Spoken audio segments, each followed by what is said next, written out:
প্রিয় দর্শক শ্রোতাবৃন্দ, আসসালামু আলাইকুম। আশা করছি সকলে ভালো আছেন। স্টক ট্রেড সিক্রেট চ্যানেলের পক্ষ থেকে আপনাদের স্বাগত জানাই। আমি আজকের ভিডিওতে সূচক কীরকম হতে পারে আগামী রোববার যখন মার্কেট ওপেন হবে, বা সূচক কীরকম হওয়ার সম্ভাবনা আছে, বর্তমান যে সূচকের অবস্থান সেটা দিয়ে বিশ্লেষণ করার একটু চেষ্টা করব, এবং আমার ভিডিওতে যারা কমেন্ট করেছেন সেইখান থেকে আমি আজকে আমার ভিডিওটা উপস্থাপন করব। এই যে ভিডিওটা আমি দিয়েছিলাম গত পরশুদিন, যে বুল রানের স্টকে কখন এন্ট্রি নেবেন, শর্ট টার্ম এন্ট্রি অথবা প্রফিট টেকনিক, RSI 70 বা তার উপরের স্টকগুলোর বিনিয়োগকারীদের করণীয় কী, রিস্কি তবে লাভজনক, অবশ্যই স্টপ লস মাথায় রাখবেন, এই মেসেজটা ছিল এই থাম্বনেলের সাথে ভিডিওতে। তাহলে আমি যদি সূচক দিয়ে আমার আলোচনা শুরু করি, যে সূচকটা কি অবস্থায় আছে সেটা যদি বলি, তাহলে এইখানে দেখেন যে সূচকের যে পতন, এটা শুরু হয়েছিল কিন্তু 9 এপ্রিল 2025 থেকে। এই পতন যে শুরু হলো, পতন শুরু হওয়ার পরে সূচক কিন্তু পজিটিভ হওয়ার ইঙ্গিত বারবার দিয়েও পজিটিভ হতে পারেনি, পজিটিভ হতে পারছে না। আর এই 10 এপ্রিল থেকে বর্তমান সময় পর্যন্ত সূচকের যে ডাউন ট্রেন্ড, এই ডাউন ট্রেন্ড বরাবর আমি একটা ডটেড রেখা এঁকেছি। এই রেখার উপরে সূচক এ পর্যন্ত ক্লোজিং করতে পারেনি গত দিনের, অর্থাৎ ঈদের আগে যে মার্কেট ক্লোজ করলো যেদিন, অর্থাৎ 4 জুন, সেই দিনের ক্লোজিং ছাড়া এই রেখার উপরে সূচক ক্লোজিং করতে পারেনি। তাহলে এই ইঙ্গিতটা একটা পজিটিভ ইঙ্গিত, এবং এখান থেকে কি নিচে নেমে যেতে পারে না? এখান থেকে কিন্তু নিচে নেমে যেতে পারে। তবে নিচে যদি নেমে যায় এবং সেটা যদি 4655 নিচে চলে আসে সূচক, তাহলে এটা খুবই খারাপ হবে, এবং সেক্ষেত্রে 4590-এর নিচে সূচক চলে আসতে পারে। আর সেরকম যদি হয় তাহলে সূচকের গন্তব্য তখন হবে 4494-95 এই দিকটা, বা 4500 লেভেলে। তাহলে আমরা একটু দেখি যে এইখান থেকে ভলিউম অনুযায়ী সূচক আগামী রোববার কীরকম হতে পারে। এইখানে যে এভারেজ ভলিউম, সেই এভারেজ ভলিউমের অনেক নিচে ভলিউম হচ্ছে অনেক দিন থেকে বলতে মে মাসের 7 মে 2025-এর পর থেকে বর্তমান সময় পর্যন্ত এভারেজ ভলিউম টাচও করতে পারেনি মার্কেটের যে টার্নওভার হচ্ছে সেইটা দিয়ে, এবং সর্বশেষ দিনে যে ভলিউম হয়েছে এটাও সর্বনিম্ন একটা ভলিউমের রেকর্ড, টার্নওভারের একটা রেকর্ড, এবং সেদিনে সূচক কিন্তু অনেক বেড়েছে, এবং এখানে একটা মারুবুজু ক্যান্ডেলের মতো একটা ক্যান্ডেল ক্রিয়েট করেছে। তাহলে এটা একটা স্ট্রং বুলিশ প্যাটার্নে মার্কেট আছে। 3 দিন একটানা বেড়ে একদিন একটু সূচকটা কমে পরের দিন আবার একটু বেড়েছে। যদি এই ধারা অব্যাহত থাকে এবং এইখানে আগামী দিনে বাই সিগন্যাল দিতে পারে এবং একটা গ্রিন ক্যান্ডেল ক্রিয়েট করে, সেটা 5 পয়েন্ট 10 পয়েন্ট 15 পয়েন্ট এটুকু বাড়ে, সেই সাথে টার্নওভারটা যদি গত দিনের থেকে অল্প কিছু বেশি হয় বা কাছাকাছি হয় বা সমান হয়, তাহলে সেটা মার্কেটের জন্য ভালো হবে, এবং এই যে পজিটিভনেস সেটা ধরে রাখতে মার্কেট পারবে।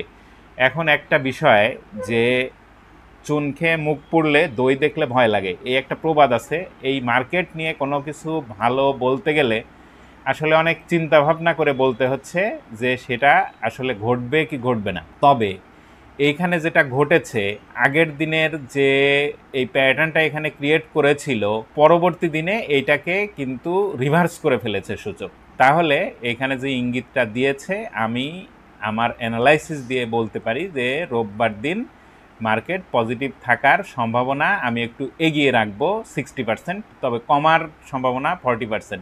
নিশ্চয় করে বলা যাবে না, কারণ যেহেতু মার্কেটের টার্নওভার কম, মার্কেটের প্রতি বিনিয়োগকারীদের, বড় বড় বিনিয়োগকারীদের আস্থা কম। আরও একটা বিষয় এখানে আছে, ভিতরের বিষয়, সেটা হলো যখন মার্কেটে টার্নওভার কম হয় 200 কোটি 300 কোটি, এটা তো 5-6 জন যে বড় বড় ট্রেডার, বড় বড় বিনিয়োগকারী, বড় বড় প্লেয়ার যারা আছে, এটা তো তাদের টার্নওভার মাত্র।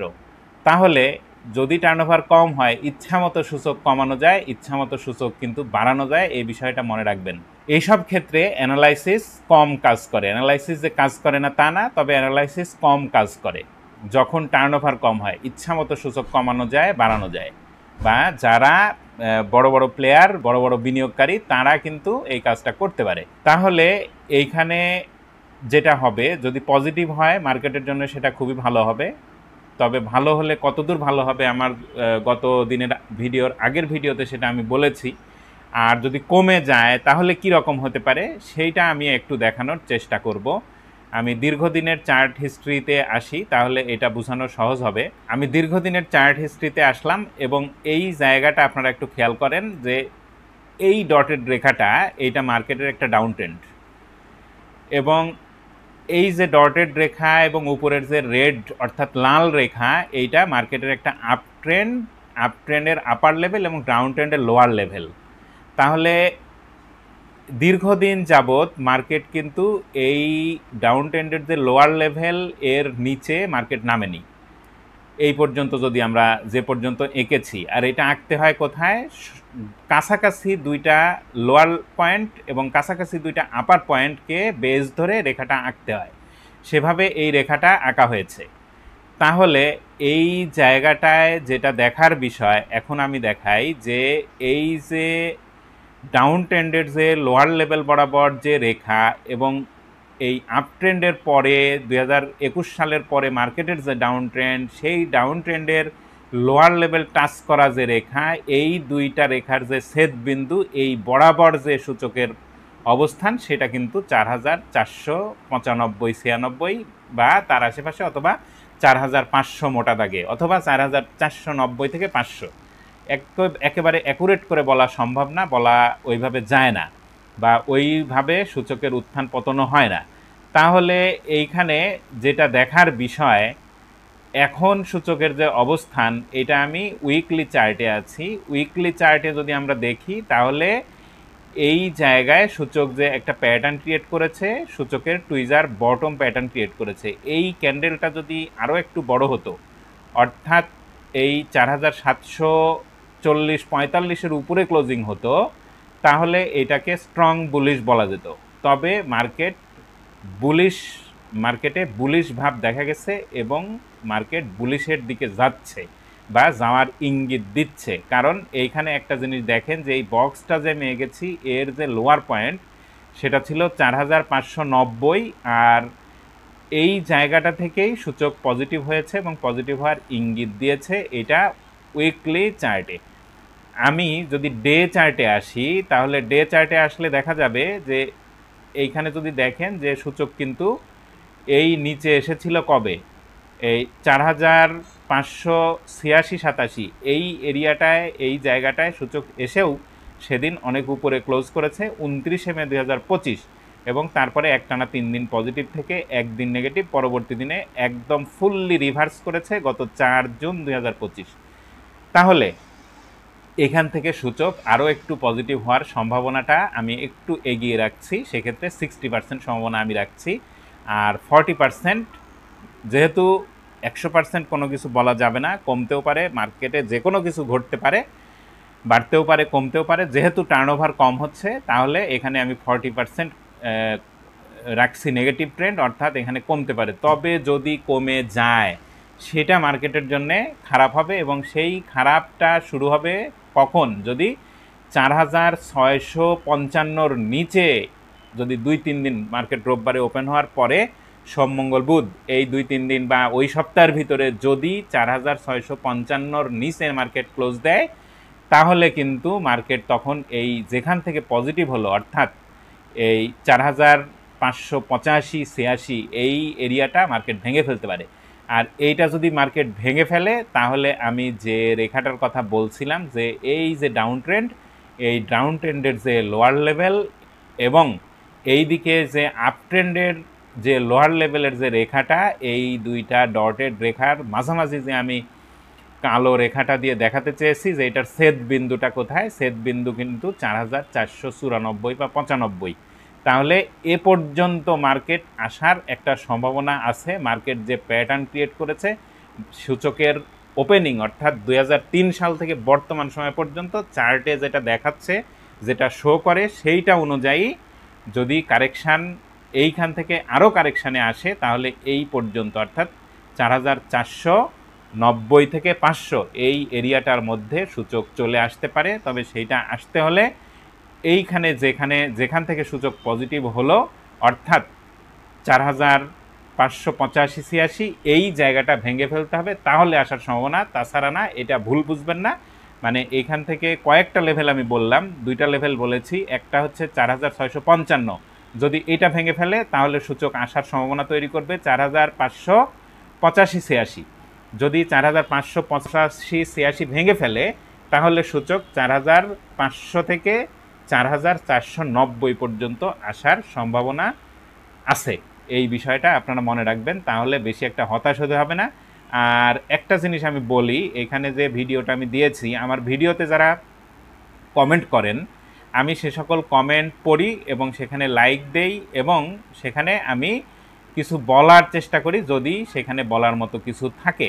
বেশ কয়েকজন বিভিন্ন রকম কমেন্ট করেছেন, আমি সেখানে উত্তর দেওয়ার চেষ্টা করেছি। এখানে একজন বলেছেন, আমি প্রথম থেকে যদি আসি, যে ভাইয়া বর্তমান বাজারে পজিশন ট্রেড করা যায় এমন কিছু আইটেম নিয়ে আলোচনা চাই। তো আজকে আমি সে ধরনের আলোচনা করার একটু চেষ্টা করব।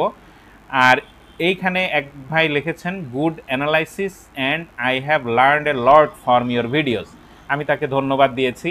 এইখানে আরেকজন লিখেছেন যে ফাইন ফুড, লাভেলো আইসক্রিম এগুলো একটা সময় বিসাসারির মতো হবে। এটা উনি ওনার মতামত প্রকাশ করেছেন, আমি লাইক দিয়েছি, এখানে আমি কোনো মতামত প্রকাশ করতে যাই নাই। তারপরে আরেক ভাই আবার বলেছেন, ভাই লিনডেবিডি নিয়ে একটু আপডেট দিলে উপকৃত হব। আমি এখানে বলেছি যে যতদিন 780-র নিচে না নামছে ততদিন ভয় নাই। তার মানে এখানে মেসেজ কিন্তু আমি তাকে একটা দিয়েছি, আপনারা এগুলো পড়ে নেবেন, পড়বেন কমেন্টগুলো, আমি কমেন্টগুলোর উত্তর দিয়ে থাকি। এক ভাই এখানে আবার লিখছেন যে ভাই ট্রেডিংয়ের মাধ্যমে কিভাবে উইকলি এবং মান্থলি শর্ট ট্রেডিং করে সারা বছরই ইনকাম করা পসিবল। আপনার দীর্ঘদিনের অভিজ্ঞতার আলোকে আশা করি নেক্সট ভিডিওতে এ ব্যাপারে ডিটেলস আলোচনা করলে আমরা কিছুটা হলেও ধারণা পাবো। এইখানে তার উত্তরে আমি লিখেছি, 1-2টা ট্রেন্ডি ভালো স্টকের দিকে নজর রাখতে হবে, দৌড়াদৌড়ি করা যাবে না, ধৈর্য ধরে অপেক্ষা করতে হবে, সুযোগ কাজে লাগাতে হবে, অ্যানালাইসিস জানতে হবে। তাহলে এই কমেন্টগুলো আপনারা পড়বেন, আমি এই কমেন্টের উত্তরগুলি দিয়ে থাকি। এখানে একজন বলেছেন যে আসসালামু আলাইকুম, AIL নিয়ে কিছু বললে উপকৃত হব। তার উত্তরে আমি বলেছি, ওয়ালাইকুম আসসালাম, কিনতে থাকেন অল্প অল্প করে। তার মানে AIL ডাউন ট্রেন্ড শেষ করেনি এবং এটা আরও কমতে পারে, অল্প অল্প করে কিনতে হবে, কমলে এবং যদি বেড়ে যায় তাহলে যতটুকু কারেন্ট দিনে কিনলেন, আগের ম্যাচিউরড স্টক থাকলে সেখান থেকে সেটা সেল দিয়ে অল্প প্রফিট হলেও নিয়ে ফেলতে হবে। এইটাই আমি এই মেসেজ দিয়ে বোঝাতে চেয়েছি।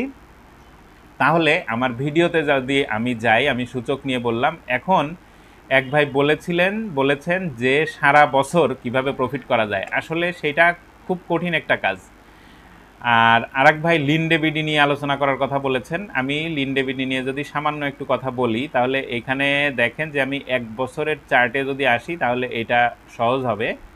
আমি 1 বছরের চার্টে আসলাম। এই লিনডেবিডি কিন্তু যে কয়বার প্রাইস র্যালি করেছে প্রত্যেকবারই এর ডিভিডেন্ড কেন্দ্রিক যে প্রাইস র্যালি সেটা হয়েছে। এই সর্বশেষ যে প্রাইস র্যালি এটাও একটা ডিভিডেন্ড কেন্দ্রিকই, অর্থাৎ 400% ডিভিডেন্ড দিয়েছে, ক্যাশ ডিভিডেন্ড, তার মানে 40 টাকা দিয়েছে। তাহলে এইখানে 794 থেকে এটা 848 পর্যন্ত গিয়েছে এবং মুভিং অ্যাভারেজের ভ্যালু অনুযায়ী এটা বাই সিগন্যাল দিয়েছে। এই বাই সিগন্যাল যদি অব্যাহত থাকে এবং মুভিং অ্যাভারেজের ভ্যালুর নিচে যদি না নামে এই লিনডেবিডি, তাহলে এটা ধাপে ধাপে 900, তারপরে 960-62 এবং পরবর্তীতে 970-80, 1000 এই পর্যন্ত যাওয়ার একটা সম্ভাবনা রয়েছে। যিনি লিনডেবিডি নিয়ে কোশ্চেন করেছেন তিনি অবশ্যই এই উত্তরটা পেয়ে গেছেন। এরপরে আরেক ভাই বলেছেন যে সারা বছর কিভাবে প্রফিট করা যায়। আমি আপনার উত্তরে ফার্স্ট প্রাইম মিউচুয়াল ফান্ডে আসলাম।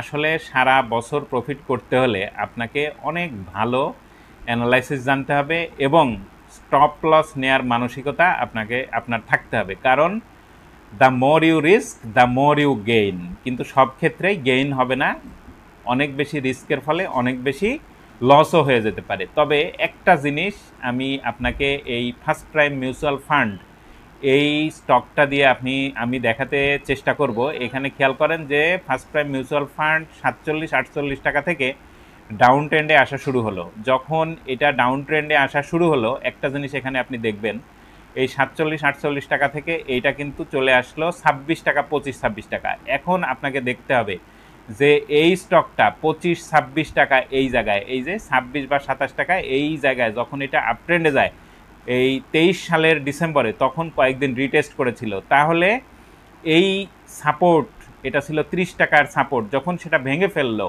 এবং 26-27 টাকায় এসে গেল, তখন এর আরএসআই কত ছিল? 30 বা তার নিচে। এবং এইখানে বেশ কয়েকদিন দেখেন যে প্রাইসটা একই লেভেলে ছিল, এই 26-27 টাকা লেভেলে ছিল প্রায় 5-6 দিন। তার মানে এইখান থেকে এই স্টকটা হয়তো একটু সামান্য একটু বাড়তে পারে, এই ইঙ্গিতটা দিচ্ছিল।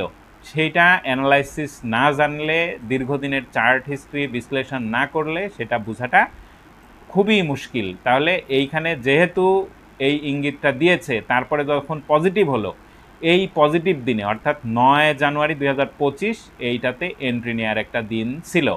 তাহলে এইখানে এন্ট্রি নিলে 27 টাকায় এন্ট্রি নিলে 30 টাকায় এটা সেল দেওয়া যেত, অথবা 29 টাকা 80 পয়সা 90 পয়সা এই দিকটায় সেল দেওয়া যেত। আরেকটা জিনিস আপনারা খেয়াল করেন, এই 30 টাকা থেকে এইটা কিন্তু আবার ডাউন ট্রেন্ডে আসে, এবং যেখান থেকে পজিটিভ হলো 26 টাকা বা 27 টাকা, সেই জায়গাটা ভেঙে আবার নিচে চলে আসলো, এসে 2 ফেব্রুয়ারি 2025 আবার একটা পজিটিভ হওয়ার ইঙ্গিত দিল, এবং সেটা পরবর্তী দিনে এন্ট্রি নিলে এই জায়গায় কিন্তু লাভ করা সম্ভব হয় নাই। এইখানে আপনাকে হয় স্টপ লস অথবা কিনা দামে সেল হয়ে যাওয়া ছাড়া কোনো উপায় ছিল না।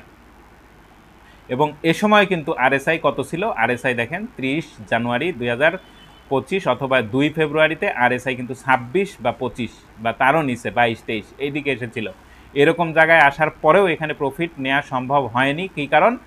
কারণ অ্যানালাইসিস দ্বারা যখন একটা স্টক ডাউন ট্রেন্ডে থাকে, সেটা পজিটিভ হওয়ার আগে কোনো অ্যানালিস্টই সেটাকে কিনতে বলে না। যদি কিনতে থাকেন সেখানে রিস্ক নিয়ে কিনতে হবে, এবং ওই স্টকে আপনার আগে বিনিয়োগ থাকতে হবে। যদি থাকে তাহলে সেটা কমে যাচ্ছে। প্রতিদিনই আমি অল্প অল্প অল্প অল্প করে কিনছি, যেদিন পজিটিভ হবে সেদিন আমি এই অল্প অল্প করে যে কিনলাম, পজিটিভ হওয়ার পরে আমার শেষের দিকের যেটা কিনা, সেইটার এভারেজ প্রাইসটা যদি যখন বাড়লো তার উপরে চলে যায়, তাহলে সেল দিতে হবে। ডাউন ট্রেন্ডেড স্টকে এইভাবে ট্রেডিংটা করা যায়। আর এইখানে দেখেন, যেদিন যখন লাভ হলো না, আরএসআই 22-এ আসার পরেও সমান সমান নিয়ে বের হতে হলো, অথবা স্টপ লস নিতে হলো, অথবা সামান্য কিছু লাভ হলো, হয়তো 30 পয়সা 40 পয়সা বা 50 পয়সা, তারপরে কিন্তু এটা ডাউন ট্রেন্ডে আসলো। এখন এই জায়গাটাকে যদি আমি একটু বড় করে বোঝার জন্য আমি আর একটু বলি, তাহলে এইখানে দেখেন আমি 4 মাসের চার্টে আসলাম। এই জায়গাটার দিকে একটু নজর দিবেন, এইখান থেকে অর্থাৎ মার্চ থেকে এই জুন পর্যন্ত, 5 জুন 4 জুন পর্যন্ত এই স্টকটার সর্বনিম্ন লেভেলটা কত? 1780 থেকে উপরে কত দূর গেছে? এটা কিন্তু 22 টাকা ক্লোজ করেনি। ক্লোজিং প্রাইস যদি বলি তাহলে 22 টাকা 30 পয়সা এইখানে ক্লোজ করেছে। তাহলে 1780-তে কিনা সম্ভব না, আপনি 1780-তে কিনতে পারবেন না, সেখানে অনেক বাই বসানো থাকবে, ওখানে পাওয়া সম্ভব না। তাহলে এখানে 18, 18.5 কিনতে হবে। তাহলে 18 টাকা বা 18.5 যদি কেনা হয়, তাহলে এটা 20 টাকা 22 টাকা এই দিকে সেল দেওয়ার সুযোগ পাওয়া গেছে। যদি আমি মার্চ থেকে ধরি, তাহলে দেখেন 18 মার্চ একবার কেনার সুযোগ দিছে, তারপরে 27 এপ্রিল একবার কেনার সুযোগ দিছে, তারপরে এখন এই যে 3 জুন 4 জুন বা তারও একটু আগে 29 মে 28 মে এইটা কিন্তু ওই লেভেলে, অর্থাৎ 17 টাকা 80 পয়সা থেকে 18 টাকা 20 পয়সা 30 পয়সা, 18 টাকা 50 পয়সা, অথবা 18 টাকা 70-80 পয়সা এই দিকটায় কেনার সুযোগ দিছে ফার্স্ট প্রাইম মিউচুয়াল ফান্ড। তাহলে এই স্টকটা কি এখান থেকে নিচে নেমে যেতে পারে না? এই স্টকটা যদি 17 টাকা 80 পয়সা লেভেলটা ভেঙে ফেলে, তাহলে যেদিন ভাঙবে সেদিন চোখ বন্ধ করে স্টপ লস নিতে হবে। আর যদি উপরে যায় তাহলে তো ভালো। আর উপরে যদি যায়, এখানে একটা জিনিস অবশ্যই দেখার আছে, সেটা হচ্ছে এর ট্রেন্ড। এটা কিন্তু ডাউন ট্রেন্ড শেষ করেনি। আপনারা খেয়াল করলে দেখেন, এই স্টকটা আমি এই যে ড্রয়িংটা করে আপনাদেরকে দেখানোর একটু চেষ্টা করলাম, এইখান থেকে যদি পজিটিভ হয়ও, তাহলে এর আগে হাই কোন পর্যন্ত হয়েছিল? 23 টাকা 20 পয়সা। তারপরে হাই টাচ করেছিল কত? 21 টাকা 80 পয়সা। তারপরে 21 টাকা 90 পয়সা গেলেও সেদিন ক্লোজ সেখানে করতে পারেনি। এরপরে আবার হাই করেছিল কত? 21.60। তাহলে এখন যেখানে আছে, এইখান থেকে যদি পজিটিভ হয়, তাহলে 20.70, 20.80, সর্বোচ্চ 21 টাকা পর্যন্ত, যে আবার এটা ডাউন ট্রেন্ডে আসতে পারে। যেহেতু মার্কেট ডাউন ট্রেন্ডে এবং স্টকগুলি ডাউন ট্রেন্ডে, সেই দিকটা বিবেচনা করলে এবং এইটার চার্ট প্যাটার্ন বিবেচনা করলে এই অ্যানালাইসিসই এই ফার্স্ট প্রাইম মিউচুয়াল ফান্ডের ক্ষেত্রে দেয়া যায়। তো যে ভাই কমেন্ট করেছেন যে সপ্তাহে বা মাসে আমি একটা প্রফিট গেইন করতে পারবো, তিনি আমার মনে হয় যে উত্তরটা পেয়ে গেছেন। আর আপনাকে অবশ্যই অ্যানালাইসিস জানতে হবে। আপনি যদি অ্যানালাইসিস না জানেন তাহলে আপনার পক্ষে এইভাবে ট্রেড করা সম্ভব হবে না। এক্ষেত্রে বিভিন্ন রকম অ্যানালাইসিস আপনাকে দেখতে হবে। এইখানে দেখেন যে 4 দিনের যে লোয়ার, এই একদিনে সেটা ব্রেক করে উপরে ক্লোজিং করলো, তাহলে এটা বোঝাই যায় যে এই স্টকটা 2 দিন 3 দিন পজিটিভ থাকবে। তাহলে 2 দিন পজিটিভ ছিল। তারপরে এইখানে দেখেন যখন এনগালফিং প্যাটার্ন ক্রিয়েট করলো, তখন এটা বোঝাই যায় যে এটা পজিটিভ থাকার সম্ভাবনা জাগাচ্ছে। তাহলে এইখানে কিন্তু এই যে 22 এপ্রিল পজিটিভ হতে যেও হয়নি, পরবর্তীতে আবার কমে গেছে এবং এখানে দেখেন বিভ্রান্ত করে ফেলছে, বেয়ারিশ হারামি প্যাটার্ন এখানে ক্রিয়েট করে ফেলেছে। এবং এরকম হলে আরও কমে যাওয়ার কথা, না কমে পরবর্তী দিনে কি করেছে, এটা রিভার্স করে ফেলেছে। যখন পরবর্তী দিন অর্থাৎ আগের দিনের ক্লোজিং পরবর্তী দিনের ওপেনিংয়ের একটা গ্যাপ হলো এবং আগের দিনের যে হাইয়ের উপরে যখন ক্লোজিং দিল, তখন ধরেই নিতে হবে যে এই স্টকটা পজিটিভ হবে এবং পজিটিভ হওয়ার ইঙ্গিত দিল। তাহলে দেখেন এই জায়গাটায় এই 29 এপ্রিলের পরে 3 দিন পজিটিভ ছিল এবং সেল দেওয়া সম্ভব ছিল। পরে যখন আবার নেগেটিভ হলো হয়ে এই জায়গাটা যদি দেখেন যে এই জায়গায় আবার বুলিশ হারামি প্যাটার্ন ক্রিয়েট করলো। এই বুলিশ হারামি প্যাটার্ন ক্রিয়েট করলে 2 দিন 3 দিন পজিটিভ থাকে, 2 দিন পজিটিভ থেকে তৃতীয় দিন নেগেটিভ। তাহলে যেদিন এই ক্যান্ডেলটা এই চার্ট প্যাটার্নটা ক্রিয়েট হচ্ছে, ক্যান্ডেলটা ক্রিয়েট হচ্ছে, এটা বোঝা যাবে কখন, দুপুরের পরে, অর্থাৎ 1টা থেকে 2টার ভিতরে মোটামুটি একটা ক্যান্ডেল ক্রিয়েট হয়ে যায়। তাহলে আপনাকে এসব ক্ষেত্রে ট্রেডিংয়ের ক্ষেত্রে আপনি যেটা বলছেন যে 7 দিন বা মাসে আমি ভালো একটা প্রফিট মেক করতে চাই, সেক্ষেত্রে আপনাকে 1টা 2টা স্টক সিলেক্ট করতে হবে এবং সেগুলি কোন জায়গায় এসে পজিটিভ হচ্ছে সেটা দেখতে হবে এবং ওই সুযোগে থাকতে হবে। ওই যে লেভেলে এসে এসে বারবার পজিটিভ হচ্ছে ওই লেভেলে আসলে আপনাকে কিনতে হবে। যদি সেই লেভেল ভেঙে ফেলে তাহলে আপনাকে অবশ্যই স্টপ লস নিতে হবে, এটা মাথায় রাখতে হবে। তাহলে এখন এই জায়গায় যখন বুলিশ হারামি প্যাটার্ন ক্রিয়েট করলো, তারপরে কিন্তু পজিটিভ ছিল, আবার দেখেন যখন নেগেটিভ হলো, এর মধ্যেও কিছু ফেক ক্যান্ডেল ক্রিয়েট করেছে। এই যে হ্যামার ক্যান্ডেলের মতো একটা ক্যান্ডেল, তবে এটা হ্যামার বলা যায় না, স্পিনিং টপও বলা যায় না। স্পিনিং টপ হলে উপর নিচে উইকটা সমান থাকতে হয়। এখানে হ্যামারের মতো একটা ক্যান্ডেল, গ্রিন ক্যান্ডেল, এটাও বলি হারামি প্যাটার্ন, তারপরে কিন্তু পজিটিভ থাকেনি। তারপরে হাই অনেকক্ষণ প্রাইস ধরে রেখেছে কিন্তু ক্লোজিং নিচে হয়েছে।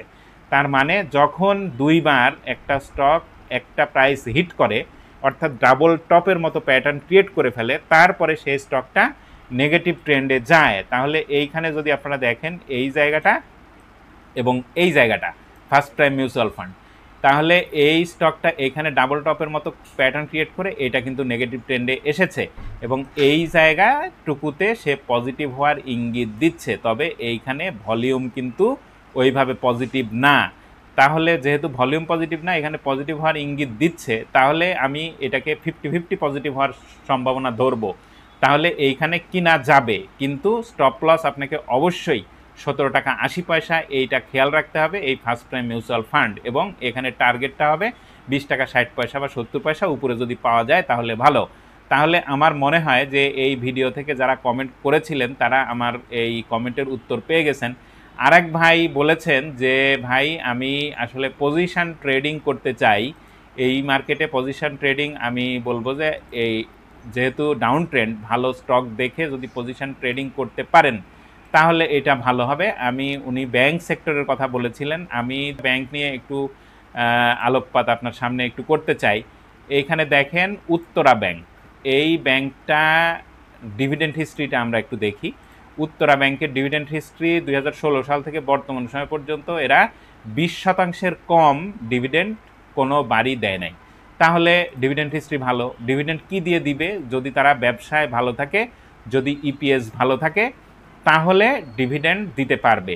তাহলে আমরা এখন দেখি যে এই স্টকটা এই ফার্স্ট কোয়ার্টারের ইপিএস দেখেন যে 25 সালের ফার্স্ট কোয়ার্টার, অর্থাৎ 1 টাকা 46 পয়সা গেইন করেছে, যেটা গত বছরের থেকে 69 পয়সা বেশি। তাহলে এরা ব্যবসায় ভালো অবস্থানে আছে। আর এইখানে যে প্রাইসটা ফল করেছিল এই চার্টে যে দেখাই, এই উত্তরা ব্যাংকের, এইখানে কিন্তু তার এই ডিভিডেন্ড অ্যাডজাস্টমেন্টের যে বিষয়টা ছিল তার ফলে এই প্রাইসটা ফল করে এবং এখান থেকে এই পর্যন্ত অর্থাৎ 18 টাকা পর্যন্ত আসে এবং তারপরেই যেহেতু ব্যাংক ব্যবসায় ভালো অবস্থানে আছে এইটা কিন্তু একটা আপ ট্রেন্ড বজায় রেখেছে। তবে এই অবস্থায় কিনা যাবে, কিনতে কোনো অসুবিধা নাই। তবে এইখানে যেটা মাথায় রাখতে হবে স্টপ লসের ক্ষেত্রে সেটা হচ্ছে মুভিং এভারেজের যে ভ্যালুটা এটা কিন্তু এক জায়গায় থাকে না, এটা প্রতিদিনই চেঞ্জ হয়। প্রাইস কমে গেলে এটা নিচে আসবে, প্রাইস বেড়ে গেলে এটা উপরে যাবে।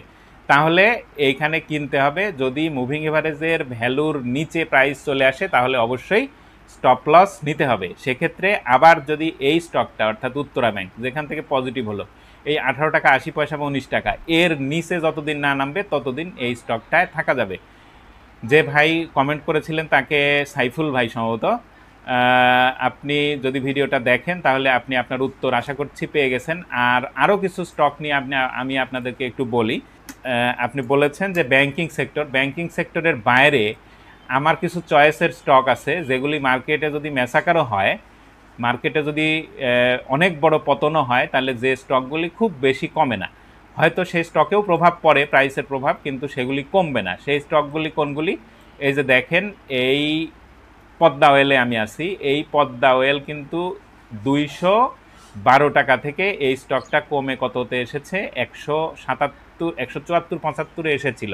তাহলে এই স্টক কিন্তু যদিও ডাউন ট্রেন্ডে আছে, এই স্টকটা ডাউন ট্রেন্ডে থাকলেও কেনার মতো একটা জায়গায় আছে। দীর্ঘদিনের প্রাইস হিস্ট্রি যদি দেখা হয়, আমি দীর্ঘদিনের প্রাইস হিস্ট্রি আপনাকে একটু দেখাই। 5 বছরের প্রাইস হিস্ট্রিতে যাই, দেখেন 5 বছরের প্রাইস হিস্ট্রিতে এই স্টকটা 2022 সালে যে জায়গায় ছিল, 2022 সালের প্রাইসে এখনও আসেনি, তবে সেই জায়গায় আসতে যাচ্ছে, হয়তো সেখানে আসতেও পারে নাও পারে।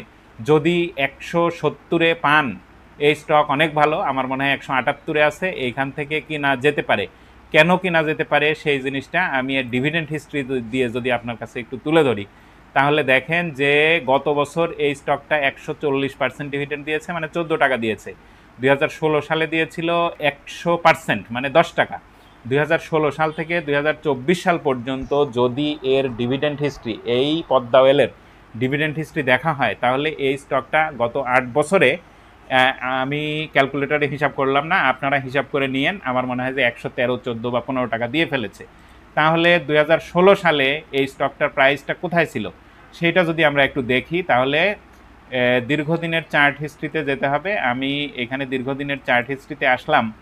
2016 সালের প্রাইসটা আমি একটু দেখব যে এখানে কোথায় ছিল। 2016 সালের 27 মার্চ এই স্টকটার প্রাইস ছিল মাত্র 81 টাকা। তাহলে এই সময় 2016 সালে এই স্টকটা যদি কেউ 81 টাকায় কিনে থাকেন এবং এই স্টকটায় যদি তিনি এখনও থেকে থাকেন দীর্ঘমেয়াদে বিনিয়োগের ক্ষেত্রে, তাহলে তার ডিভিডেন্ড দিয়েই তিনি 114 টাকা বা 113 টাকা পেয়ে গেছেন। তাহলে যে বিনিয়োগটা তার এখন আছে সেইটা তার পুরোটাই প্রফিট হিসাবে আছে, পুরোটাই বা তারও বেশি প্রফিট হিসাবে আছে। আপনি 80 টাকা বা 81 টাকা বা 50, আমি ধরলাম 100 টাকা বিনিয়োগ করেছেন, করে আপনি 113 টাকা পেয়েছেন, তাহলে আপনার বিনিয়োগের থেকেও বেশি আপনি পেয়ে গেছেন। তাহলে এ ধরনের স্টকে যদি দীর্ঘমেয়াদে বিনিয়োগ করেন তাহলে আমার মনে হয় এটা হতাশ হতে হবে না। আর এখন এই স্টকটা ডাউন ট্রেন্ডে আছে, যদি এখান থেকে আরও অনেক নিচে নেমে আসে, খুব বেশি নিচে নেমে আসার সম্ভাবনা নাই। যদি খুব বেশি নিচে নেমে আসে তাহলে 150 টাকার নিচে আসার সম্ভাবনা আছে বলে আমি মনে করি না, কারণ এর যে ইপিএস যদি দেখেন গত বছর 41 টাকা 59 পয়সা এর ইপিএস গেইন করেছিল। আর এই বছরে গত বছরের তুলনায় first quarter, second quarter, third quarter, 3 কোয়ার্টারেই ইপিএস পজিটিভ। 12 টাকা 67 পয়সা ফার্স্ট কোয়ার্টার, সেকেন্ড কোয়ার্টার 12 টাকা 73 পয়সা এবং থার্ড কোয়ার্টারে 14 টাকা 80 পয়সা। তাহলে 12 আমি ধরি 3 বারং 36, 37, 38, 40 টাকার মতো বা 39 টাকার মতো গেইন করে ফেলেছে first quarter, second quarter, third quarter. আর তাহলে গতবার ছিল 41 টাকা 59 পয়সা। তাহলে আমি একটু দেখি যে গত বছর ফোর্থ কোয়ার্টারে কত টাকা ইপিএস গেইন করেছিল। আমি ফোর্থ কোয়ার্টারে 16 টাকা, আমি ধরলাম যে 16 টাকা না 10 টাকা গেইন করলো, তাহলেও তো 50 টাকা গেইন করে। তাহলে 50 টাকা যদি গেইন করে, গত বছর দিয়েছিল 140%, মানে 14 টাকা, তাহলে 50 টাকা যদি ইপিএস গেইন করে পদ্মা অয়েল, তাহলে এই স্টকটা অবশ্যই 18 টাকা বা 20 টাকা অর্থাৎ 200% পর্যন্ত ক্যাশ ডিভিডেন্ড ঘোষণা করতে পারে। এই বিষয়টা মাথায় রেখে এ ধরনের স্টকে এরকম পদ্মা অয়েল, মেঘনা অয়েল, যমুনা অয়েল আছে, তারপরে স্কোয়ার ফার্মা আছে, এই স্টকগুলিতে বিনিয়োগ করলে আপনার পুঁজি হারানোর ভয় থাকবে না। আমার মনে হয় যে গত ভিডিওতে যারা কমেন্ট করেছিলেন তাদের উত্তর পেয়ে গেছেন। যদি ভিডিওটা ভালো লাগে তাহলে লাইক দিতে পারেন, শেয়ার করতে পারেন এবং কমেন্ট করে জানাতে পারেন আপনার ভালো লাগা মন্দ লাগা। আর নতুন ভিডিও সবার আগে পেতে চাইলে চ্যানেলটা সাবস্ক্রাইব করতে হবে। ধন্যবাদ সবাইকে, ভালো থাকবেন।